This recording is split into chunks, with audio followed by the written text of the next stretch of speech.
ரூ. 10,000 முதலீடு, ரூ. 28,000 லாபம். இது நிஜமாவே சாத்தியமா? வாங்க ஒரு கேஸ் ஸ்டடிய வச்சு இத பார்க்கலாம். ஆப்ஷன்ஸ் ட்ரேடிங்ல இது முடியும்னு ஒரு கேஸ் ஸ்டடி சொல்லுது.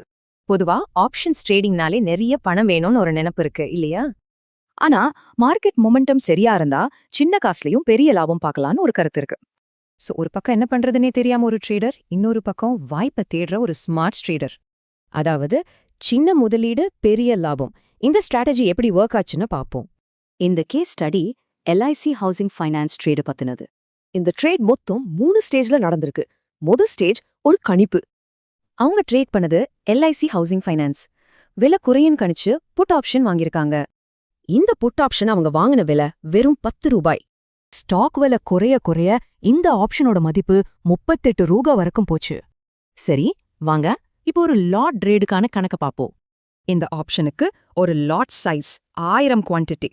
அப்போ மொத்தமா இன்வெஸ்ட் பண்ணது ரூ. 10,000. அந்த முதலீட்டோட உச்சக்கட்ட மதிப்பு ரூ. 38,000.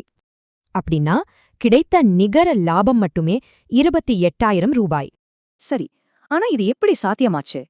மார்க்கெட் சரியோன்னு கரெக்டா கணிச்சதுதான் இந்த வெற்றிக்கு முக்கிய காரணம்னு சொல்லப்படுது. இப்படி கரெக்டா கணிக்கிறது அதிர்ஷ்டமா இல்ல திறமையா? இத பத்தி நீங்க என்ன நினைக்கிறீங்க?